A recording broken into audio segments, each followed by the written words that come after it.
What's up, college football fans? Sonoy Valente here once again with a Mean Green Show. And today I'm joined by CJ Olson, the account manager of fifth quarter SMU. Be sure to give him a follow. His handle's right down there below his beautiful face. And once again, if you're a fan of college football recruiting, G5 football, and of course the transfer portal, consider hitting that like and subscribe button because that's all we talk about. And let us know what you think about what we talk about today, if whether you agree or disagree. And we're talking a really heavy emphasis on SMU and what they have going on currently, and the good, the bad, and the ugly. So CJ, thanks for coming on, man. How you doing? My pleasure. Big fan of the transfer portal over here. Oh yeah, I know you guys are. Yeah. Definitely, man. Well, just kind of jumping into SMU and whatnot. So well, before we get into SMU, for the viewers that don't know, as well as myself, what is this fifth quarter? I mean, I see a few schools, they have it. A lot of them are getting it. Not all of them have it yet. But what is this account that we're seeing more of? Called the fifth quarter that you're running for SMU.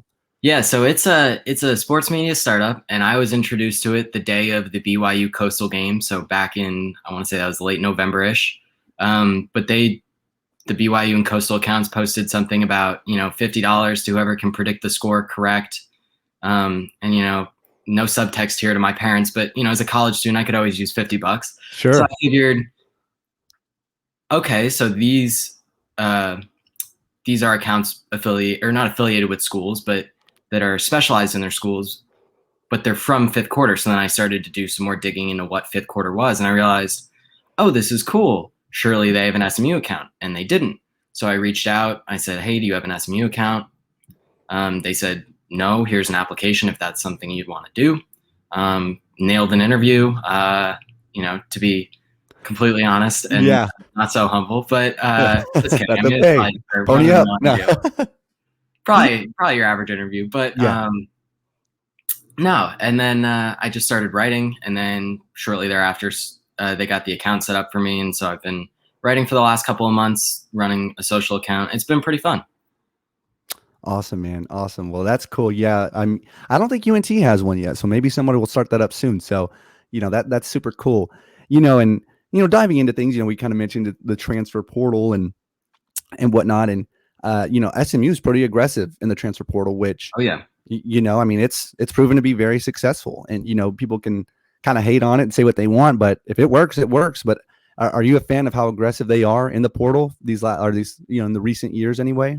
Yeah, so I was telling you before we started recording that I'm majoring in stats right now at SMU, and I want to work as a football analyst. And I always love seeing, just to talk about the NFL briefly, I always love when they trade like a sixth rounder for like an all-pro. Yeah, because there's so much value there in a known quantity. Right. I'm sure you might get Tom Brady in the sixth round, but like give me a name like Jarrell Casey every day. So this is an opportunity to get a known quantity. Now, granted, they probably don't have as high of a ceiling, but what you're getting. They're very plug and play. And I think that's very beneficial for a team like a G5 team, like say an SMU. Right. Absolutely. So that's what I love about the transfer portal is it gives you the opportunity to not have to weed out talent, because a lot of times the G5 schools don't have the luxury of, this 5-star didn't work out, so we'll just go to the 3-4 stars behind him and surely one of them will work out. Mm-hmm. For us, we're looking at, we have a high 3-star, and then behind him is a low 3-star, a 2-star, and a couple of walk-ons. Right. And the odds of those panning out are significantly less. Right. So that's what I love about the transfer portal. Yeah. Well, it's definitely worked. And, kind of momentarily skipping over the quarterbacks, in Mordecai and Stone, which we'll definitely dive into that momentarily. That's one of the big talking points this evening. But going into your guys' 21 recruiting class as it sits now, well, before we even go, is it complete, or do you guys have more spots available, like scholarships? Do you know? We have, I believe, 2 more spots. Okay. And we have one guy who has signed like his financial papers, but hasn't like signed. He's not like 100% in, but he's like 99.5% in. Okay. Okay. All right. I guess we won't talk about him then. But how do you feel about this 21 class? Again, taking the QBs out momentarily. Who are some names that stick out to you guys, as a fan base? And you don't have to go through everyone, but maybe like, is there one or two other than the QBs that you're kind of, like really high on? Yeah, I mean, one or two. I wrote down a half dozen when you told me you wanted to Okay. talk Yeah. about Give me SMU give me class. three or 'Cause four. Yeah. there are so many names just because, Right. this is probably the best SMU What is class. your ranking in the AAC right now? SMU's the recruiting ranking. Third or fourth, Third, fourth. Okay. I Okay. want to say. So upper Um, echelon. Yeah. Is yeah, but Cincinnati first? I believe so. Okay. Yeah. Yeah. I don't know who's second, but I Okay. know that we're third or fourth. But I I'm think we surprised might you're be not third. higher than that, honestly. Well, But third's pretty good, but anyway. yeah, Yeah. yeah, of course. Yeah. But the problem with that is the rankings don't take into account transfers. I think if they did, I think that's where we pass Cincinnati because Yeah. we're only a little bit behind. Like the difference between Right. first through fourth in those rankings Right. are very narrow. Yeah. And And what's obviously, really the yeah. difference between like an 85.67 and an 85.55? Yeah. Who knows? Right. Minuscule, if anything. But yeah, Right. so who are some names that you guys are most pumped about? So I personally am really excited about Isaiah Nwokabia. He's a 3-star safety from Mhm. Skyline in Mhm. Dallas. I'm really excited about him just because the back end we struggled a little bit. I think in coverage we had a lot of younger safeties. I think there were some guys that we were expecting, and part of it was we didn't have those spring practices last year, Right. and that's important for a lot of guys to really get in-game simulated reps, basically, or simulated in-game reps, and we lost that because we lost a lot of snaps from Rodney Clemens the year before. So we were replacing it with guys that were coming off of a redshirt season and didn't really get a whole lot of an opportunity to play previously. Right. But I'm excited about, he's a high 3-star that, his game looks like it'll translate well for what we're trying to do. So that's always great. I'm Right. also really excited about defensive end, Jalen Samuels. He's 6'7" as a defensive end. That's Good God. anywhere on the football field. Yeah, he could play tackle. Pretty much, yeah. Yeah. If you wanted to, he's new to football. I believe he's only been playing it like a year or two. I could be wrong about that, but I'm pretty sure he's only been playing football for a couple of years. Like he was unranked. Like he didn't have a 24/7 score Yeah. until like late in the season. Yeah. Late in the season, like after he had What high committed. school? Do you know before what he high had school he's scored. coming out of by chance? What's up? Do you know what high school he's coming out of? Yeah, he's coming from Sam Rayburn in Okay. Pasadena, Texas. Okay. Okay. But ESPN gave him a 4-star. 24/7 hadn't ranked him, and then he committed to SMU, and then 24/7 ended up giving him a high 3-star, which there was no way he was getting 4 stars once he committed to SMU. Yeah. They don't give 4 stars to G5 recruits. Yeah. Well, there's one that you guys got, but again, yeah. All right. Any other names you want to highlight before we go on? I mean, I guess if we also want to talk about transfers, I mean, Grant Calcaterra, tight end. Last we saw, he was all Big 12. Oh yeah. It'll be interesting to see, if his health holds up. That's really going to be what I'm hoping to see is that he stays He's coming healthy. out of OU, right? Yeah, he transferred from OU to Auburn momentarily, but he never played a snap for Auburn. That's right. Yeah, he committed and decommitted. What was his injuries that he's dealt with? Concussions. Oh, okay. You know how many he's had? I do not know, but it was enough to where Oklahoma told him that he wasn't allowed to play anymore. It was Oklahoma that made the decision, not him. Wow. Okay. Well, yeah, obviously we want to, that's, hope nothing but the best for him. So that's nothing to play with, but hopefully he'll be good to go and, be all good moving forward. All right. Well, kind of, before we go into the QB situation, Sonny Dykes, he's really proven to be pretty successful for you guys and a recruiter as well as, on the field. And I feel like though you guys start off so strong and then it kind of tapers a little bit mid. Do you guys feel the same or? Yeah, that's, I guess you could say a common thought on some of the SMU boards is that, Sonny tends to get the November blues, if you will. Part of it doesn't help. Our schedule has been harder if you look like just at the back half of our schedule. Definitely. That might just be who we're playing in the non-conference. That might just be how the American has our conference set up. I mean, if you look this year, once again, we play all of our toughest competition right at the end. Yeah, definitely. There are some uncharacteristic losses. I think about East Carolina last year, Navy the year before. Navy was a good team, but we still should have beat them. Tulsa the year before that to miss out on a bowl game and go 5-7. So yeah, I would definitely say that towards the end of the season there has been some issues. Nevertheless, he's been successful. We can all nitpick and stuff. But is there any concern of how long you guys can retain him? And also, do you think COVID has kind of helped schools like SMU, like UNT, maybe keep the coaches that they have if they want to, assuming like just because of Do you think there'll be less openings, or do you think that'll play a factor at all?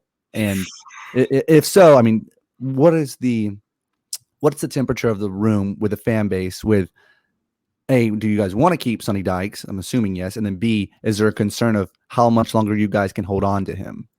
So yes and no. So I'm always concerned just because, like I mentioned with the knowns and unknowns, I don't want Yeah, the unknowns. I don't want a vacant head coach position. right. Because the least amount of change you can have, the better, in my opinion, in terms of a Yeah, staff. Because I yeah, feel like a lot of times these 18-year-old recruits crave consistency, yeah, and you're not getting that when you have a lot of coach turnover. But I would say that definitely we have had COVID has not stopped. I feel like there were a lot of people that said, if we look at college football as a whole, they said coaches won't get fired because of COVID. The buyouts are too big and this economic turmoil won't happen. And then we saw right. plenty of schools do it anyway. And, there were a Yeah, couple of our position coaches were hired away for Power Five opportunities at the same position between Coach Curtis, our cornerbacks coach, who yesterday or 2 days ago or 3 days ago, sometime over the weekend, accepted cornerbacks coaching job at Baylor, and yeah, Randall Joyner, yeah, our defensive line coach, ended up going to Ole Miss. I was really hoping to keep him because he seems to be yeah. like Rashad Samples is kind of like the brains behind our recruiting operation, I guess you could say. It Right. seems like, Is but he the like, one who's playing or Madden with the recruits? Is that him? yes, yeah, That's that's all awesome. him. Yeah, I Yeah, can't but wait to come. Coach Joyner was like Yeah, second in command, I guess you could say, in recruiting. Like he seemed to yeah, really build a good rapport, and we ended up losing him as well. right. We lost our defensive coordinator. He's now the assistant head coach at Illinois. So Hmm. I would say that there's definitely been some turnover despite COVID. Yeah. But I'm excited about the new coaches. I feel like I'm really excited that we promoted Stephon McClure from a grad assistant to cornerbacks coach. I think that shows a lot of commitment to Hmm. guys within the program to Right. promote from within. Um, but yeah, I mean, Right. I feel like overall I'm excited. We also picked up to replace Randall Joyner, defensive line coach. Oh boy, I'm probably going to butcher the name. Chidera Uzo Daribe. He was outside linebackers coach Yeah. at Kansas. He's one Yeah. of those 24/7, 30 under 30 guys. He's Yeah. young. Yeah. Yeah. He has a lot of their top recruits, so that's exciting. We're replenishing our coaching talent with like talent, if Yeah. that makes sense. Yeah, it's always kind of bitter, but kind of a sweet thing too. Whenever you're Mhm. losing, coaches to bigger programs, more money, obviously, whatever.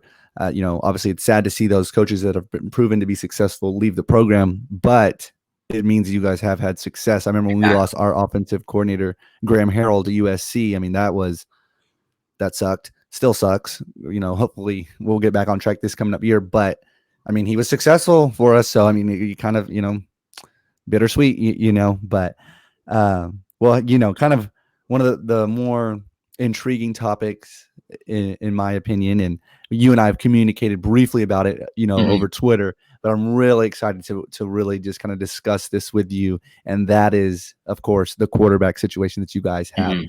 I really want to highlight you guys, and I had the opportunity to see Preston Stone play this past year, and good God, I can't believe. I mean, just being back, I can't believe he chose SMU, like Alabama. You know what I mean? All these offers he had, he chose Mhm. SMU. I think it shows. I mean, I don't want to use it as a knock to other people that don't do this, but a weird level of maturity of just like, I mean, he has let's just kind of be honest, like, take Tanner Mordecai out of the conversation temporarily. He has potential to just really be something so special for you guys. I feel like, I mean, just his skill set, coming to the G5. I mean, I was excited. I hated to see it, but it was exciting and interesting to talk about as a UNT fan and as a G5 football fan. But how did you guys feel whenever he verbaled? When did he verbal to you guys? Do you know? It was early January of 2020. We didn't even know what Okay, so COVID was was when it? he burbled. It was the day Yes, after it was at the Danny All Gray. American. Yeah, it was the day after Danny Gray, or it was shortly after Danny Gray decided to commit from JUCO, where he flipped from TCU to SMU. And so I remember getting the notification and thinking, "Oh, we have another quarterback for this year," not realizing that he had verbally committed like a year and a half before he needed to, basically. Yeah. Were you guys concerned of like when he verbal that, oh, we're probably not going to be able to retain him, or were you guys pretty confident? And No, I was actually fairly confident. I actually didn't answer the Sonny Dykes question about like how long, but I'm as confident that we're going to retain Coach Dykes, which we can talk about it after we talk about the quarterbacks, not ruin the flow. But I'm very confident I was very confident in that we would be able to retain his commitment just because his dad's a legacy there. Mm-hmm. His brother's currently a player there. And he early on, was clear that he wanted to stay home. He wanted to play for SMU. He didn't talk about it as I wanted to build a program. He didn't talk about it as, I want to, Be the man or play whatever. somewhere where I'm the man. He stuck his compliments were specific to SMU. Like his reasoning was specific to SMU, so that had me confident. Yeah. Because when they talk about like, oh, I really like this specific coach, or oh, I really like one thing they do. Yeah. What happens when Alabama says, well, we do something very similar, just under a different name? Yeah. Then you worry a little bit, but not with what Stone is saying. Yeah.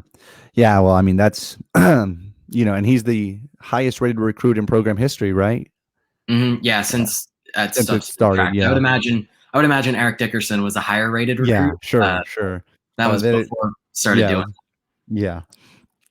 So yeah, that's super exciting. So bringing Tanner Mordecai back into the situation, obviously, I think we probably could both agree here that it would be surprising if Tanner Mordecai doesn't start next fall. Would you think that's?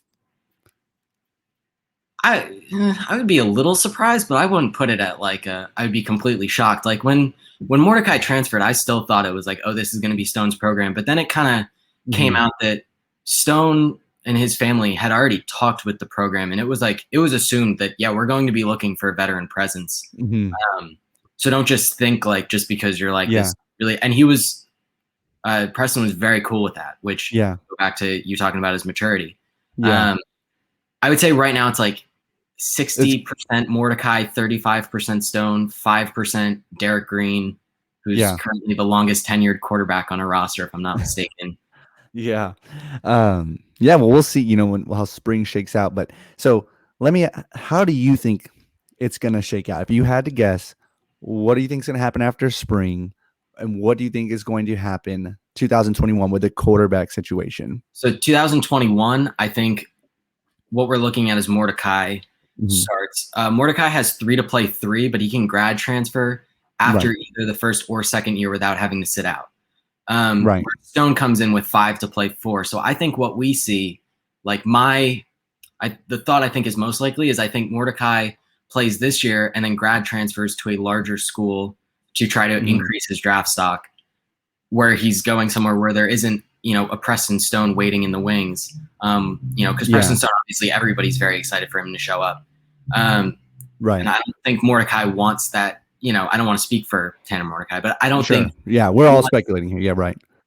I think he would much rather go somewhere that could better improve his draft stock. But if Stone ends up not being as good, Mordecai might be here for 3 years. But I think for 2021 specifically, I think Mordecai is likely to start. But, Stone might not take a redshirt year. And after 4 games, they might assess the situation and go, Stone gives us a better chance to win. We're going to go with Stone.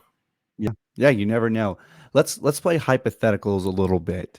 So let's say Mordecai has let's say Bouchel gets drafted at a decent spot. And we'll touch more on that in a second.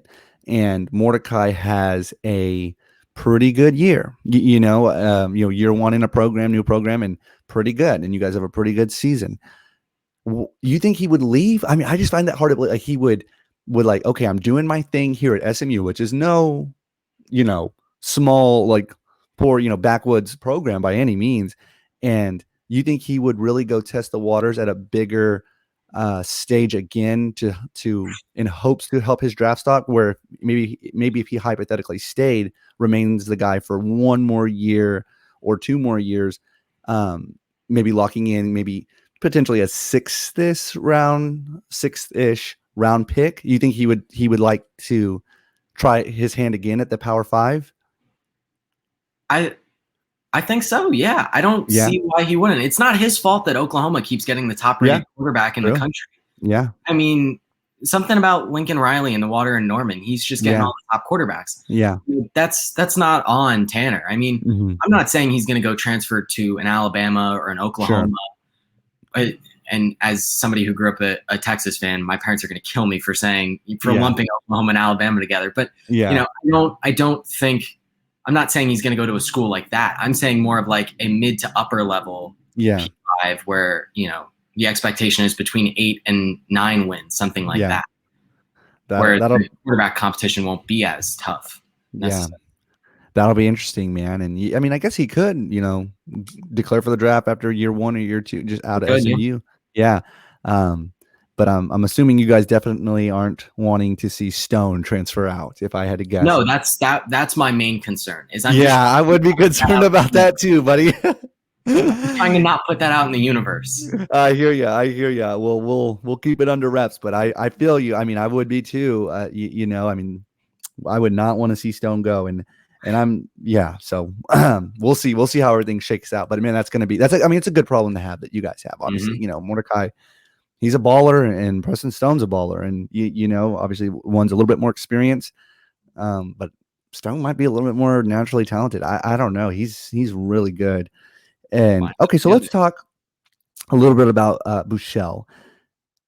Do you think he has any shot of getting drafted over Ehlinger? Over Ehlinger? I don't know about that. I think that Ehlinger I think he's just more of like a sexy, like mid-draft pick in terms of what he is as a quarterback. Like, I think we agree that Buechele's a better passer. Sure. And he's like athletic enough to not take a ton of sacks, but he's not like mobile like Ehlinger is. So I feel like Ehlinger goes in the 5th, Buechele goes in the 6th, or they both go in the 5th and they go later, or they both go in the 6th and Ehlinger goes a few picks earlier. I just think more teams are going to have Ehlinger higher on the board. Yeah. Because a lot of the things you can't teach, I think that's what Ehlinger showed better tape for. Right. Whereas I think a lot of the more coachable things, I feel like that's where Buechele does better. But I feel like once you're drafting that far back for a quarterback, you're looking for a gadget guy, or you're looking for a backup guy. And I think that Ehlinger just provides a little bit more versatility. Yeah. I feel like the Taysom Hills of the world are probably proving, and maybe even Jalen Hurts, maybe a little bit in that conversation. I mean, he might be a little bit more of a pure QB than Taysom Hill and Ehlinger, obviously. But the Taysom Hills, more predominantly, I think they're starting to prove a little bit more worth for guys like Ehlinger. Like can come in and do other things as well as throw a pass or whatever. So we'll see. But are you pretty confident that Buechele will get drafted though? Yeah. I don't think he's going to go undrafted. Yeah. No, I don't. Yeah, I would. And again, I'm not an SMU fan. I definitely have a certain dislike for you guys 1 week out of the season when you guys play UNT. But however, I would like to see Buechele get picked over Ehlinger just from the standpoint of G5. Like that would be wow, because he backed Ehlinger up, right? Like didn't Ehlinger take his spot? And for him to transfer to a G5 school and then get drafted before the guy, that would be a great story. And I think it would be great for G5 football. And we'll see. You never know. But so, okay. Anything else that we didn't touch on, CJ, did we skip over anything? Yeah. Well, I skipped over something. You asked about how long did I think we could retain Sonny Dykes. And that's right. I got into talking about our position coaches. I forgot about the guy at the top. Yes. No, so I think that he's going to stay for a while. I mentioned briefly that I feel pretty confident that he's going to stay, that we're going to be able to retain him. Just because I think that, so first of all, he's been very clear since he got here. Like growing up, he was a fan of SMU. Like he was a big fan of the Pony Express. He was like 11 at the turn of the 80s. So like in his formative years, as a college football fan, growing up as the son of a head coach, it was during the Pony Express. And so he grew up obviously a Texas Tech fan because his dad was a head coach at Tech for 13 years. Yeah. I think he wants to do something similar in terms of building a legacy at one place. I mean, we pay him 7 figures. Obviously he could make a lot more at a larger Power 5. So I would be concerned if do you know what he is getting paid by chance? Just curious.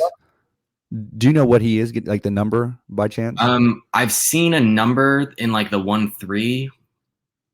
I mean, I don't want to. Yeah, like 13 million. Is that what you're saying? I'll leave, a family's earnings to themselves. Okay. We'll have to find that on our own. Yeah. But I believe, just between, he has a couple of young kids. I believe that him and his wife are happy living in the Highland Park area Yeah. in the house that they live in. It's a nice area. At least $1 million salary. Mhm. You know, I think that unless it's Texas Tech specifically, because like at the back end of his career, he might want to go there just, you know, as like an homage to his father. Mhm. I don't know, you know, again, that's all hypotheticals, but I do believe currently, like in the next 5 years, I feel like we're very safe as long as his performance stays up. You know, as long as the athletic department still wants to have him, I think he would still be happy to be here. That's interesting. Yeah. Well, who knows? Yeah, he might be there for a while. I don't really want to see him there for a while, but I would love to see it. yeah, I bet you would.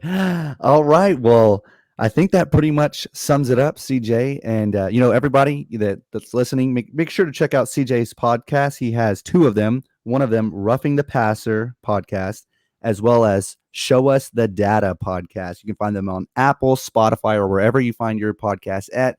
And check them out. I've had the opportunity to listen to a lot of his stuff, and it's very insightful, very interesting, and really a statistics kind of a look at things. So, and let us know what you guys think. The Mordecai Buechele, all that stuff. Let us know in the comments below if you agree or disagree. And if you're scared to transfer stuff out in the universe, just you can skip over that. But CJ, thanks so much for coming on, man. I look forward to doing this again, in the future.